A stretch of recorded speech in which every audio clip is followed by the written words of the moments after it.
Hi everybody. I'll use this one. See everybody.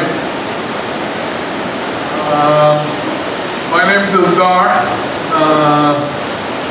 First of all, I'd like to thank the Senator for inviting me here today.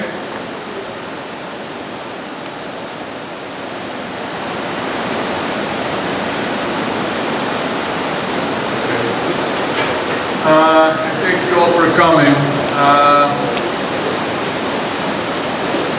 I really think it's important that you all be here, and it's about time we take this security issue much more seriously.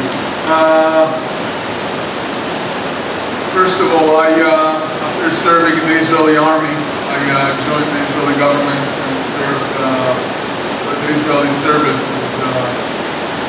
many years, close to a couple of countries, as well as here in New York.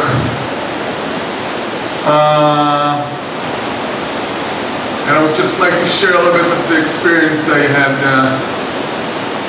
during my service and an Israeli.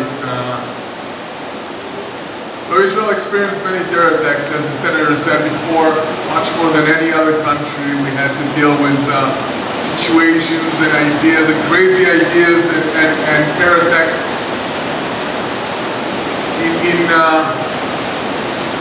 just let your imagination work, and everything happened to us.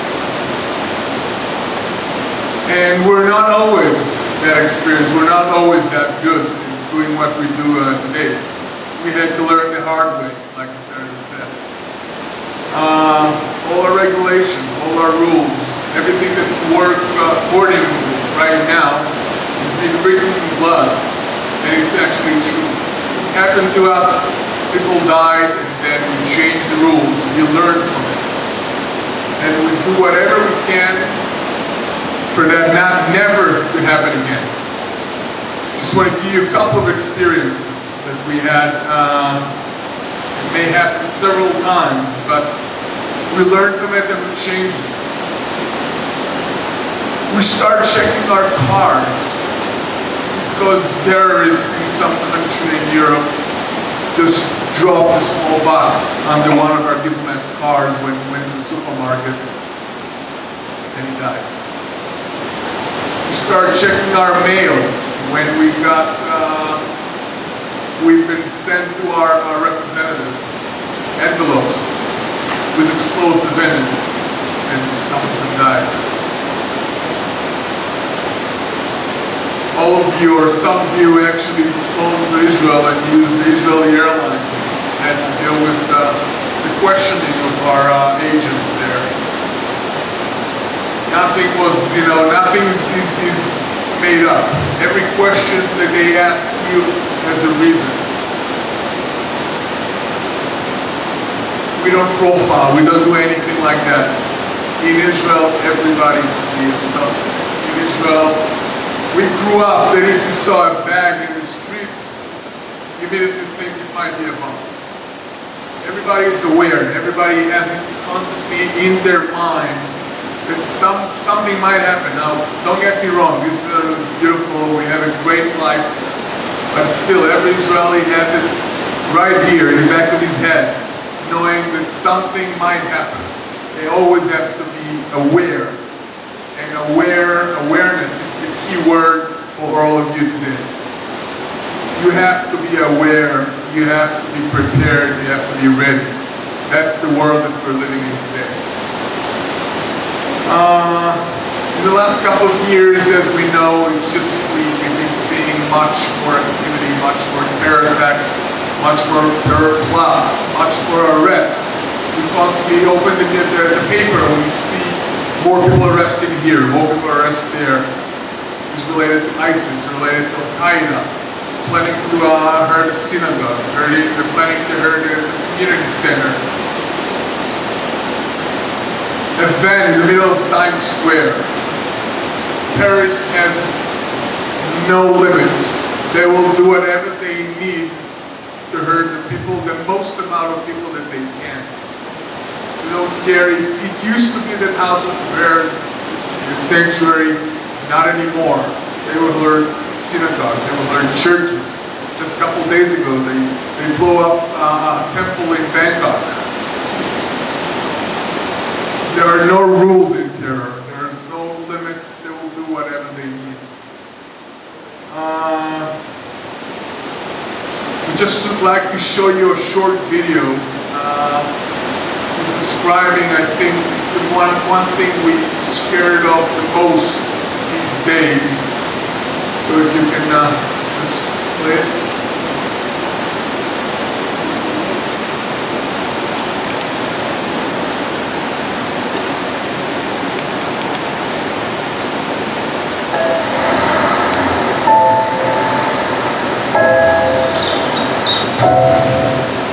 It may feel like just another day at the office,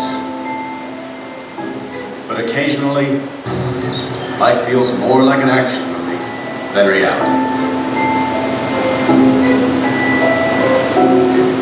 The authorities are working hard to protect you and to protect our public spaces.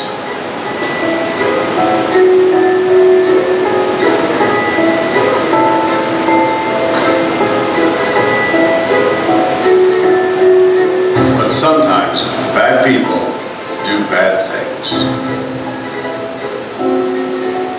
Their motivations are different.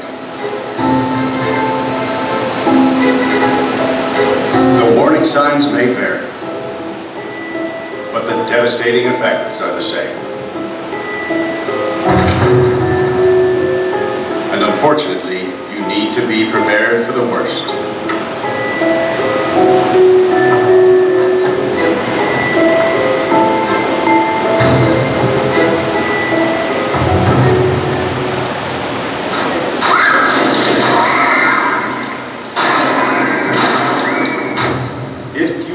Find yourself in the middle of an active shooter event.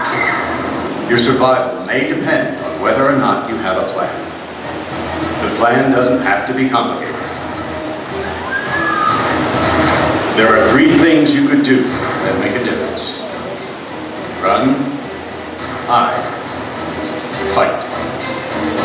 First and foremost, if you can get out, do.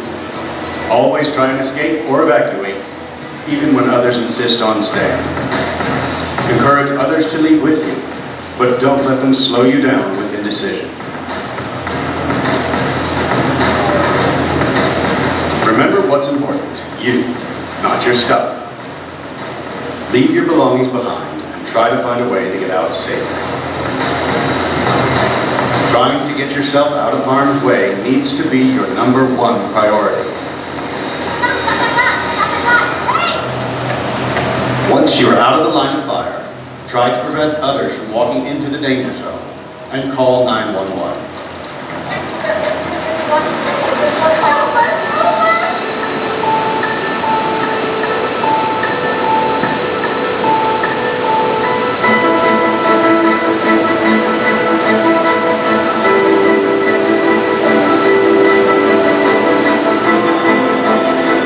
If you can't get out safely, you need to find a place to hide.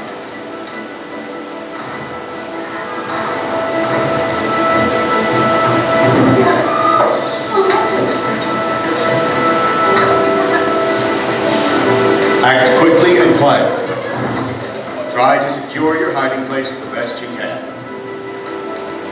Turn out lights, and if possible, remember to lock doors. Silence your ringer and vibration mode on your cell phone. And if you can't find a safe room or closet, try to conceal yourself behind large objects that may protect you. Do your best to remain quiet and calm.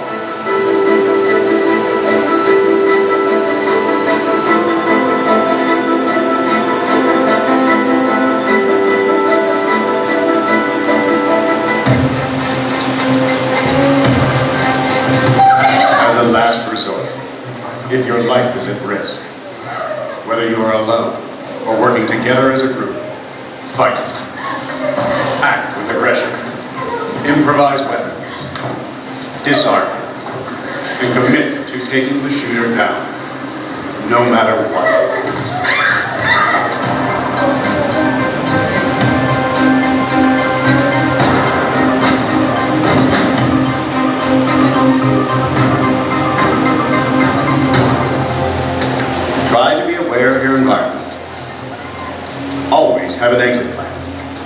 Know that in an incident like this, victims are generally chosen randomly.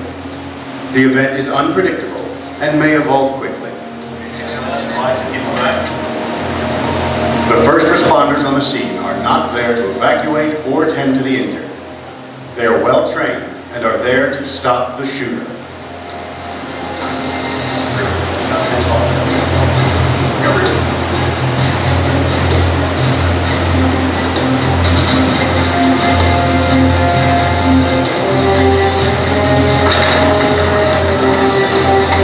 Your actions can make a difference for your safety and survival.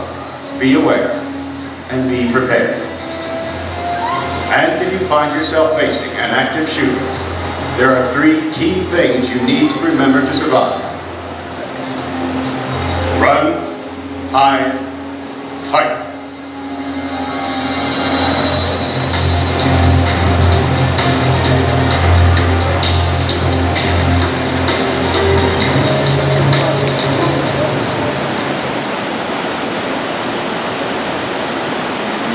Now,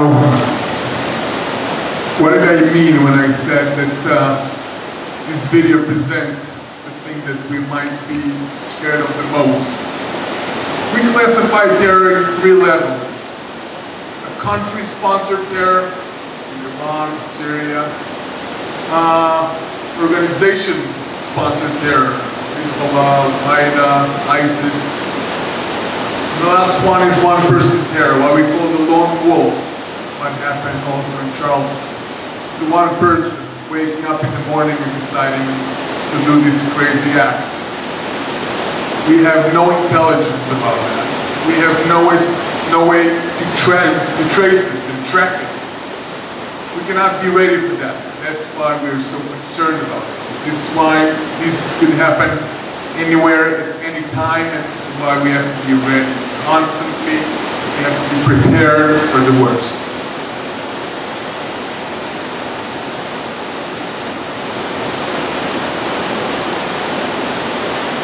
Now we have to understand that the world is changed. There is not necessarily an organization we need to be afraid of. There is no one religion, no one race, no profiling. Everyone could be a potential terrorist.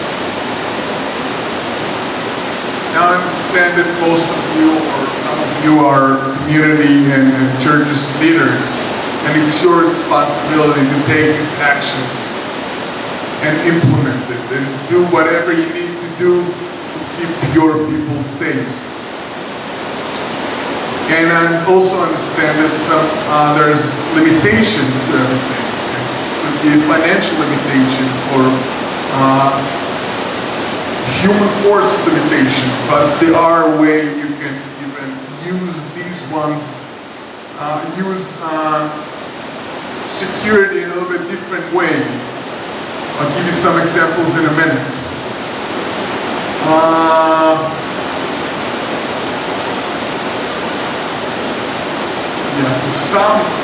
Some things that I wrote down that could be helpful for your churches and your community centers, that if you don't have it by now, you should really work in it and use them. Every place, every building, every church should have an emergency plan ready and should be practiced and drilled. Should be safe rooms, a place that people could hide and run and could be locked behind in case something happens. Install panic buttons. Panic buttons could be something that you can use when you cannot call 911. You can hide it maybe under the table in several locations in your church and use it in case of an emergency. Cover the entrances. This may be the most important thing. Deterrence is the senator talked about. My American partner likes to call it the 3Ds. Deter, defense, and detect.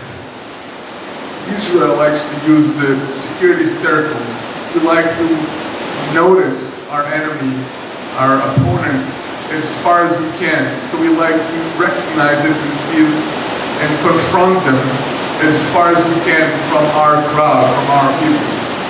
So if you have, maybe use a group of volunteers from your churches that you train, that we can help you do that. Along with maybe 1 or 2 armed security guard, former active law enforcement maybe, who control and instruct them. You can have already a good group of security that could help you and can control the situation. And more important, when a terrorist, when someone wants to come to your house and hurt your people and you, when they see someone outside, maybe they'll change their mind. When a terrorist decides to take action, they will look for a soft target. A soft target is what we call an easy target. It's something with no security. The door is open for everybody, and it's all they need to do is walk inside and do whatever they need to do. Don't make your churches and your community centers a soft targets. Don't do it. Use whatever means necessary. Do whatever you can within your limitations, again, to have a security ready in place. Use radios. Even if you're using ushers or volunteers, have somebody outside with the radio and somebody inside with the radio. And if they notice something, they can let the people inside know, and they can hide, they can go lock themselves in a room, they can do something to avoid contact with the attacker. And last thing, just be ready, be aware, be suspicious, open your eyes for anything that might happen. And if you don't feel right, act. Keep your people safe. That's it. Thank you.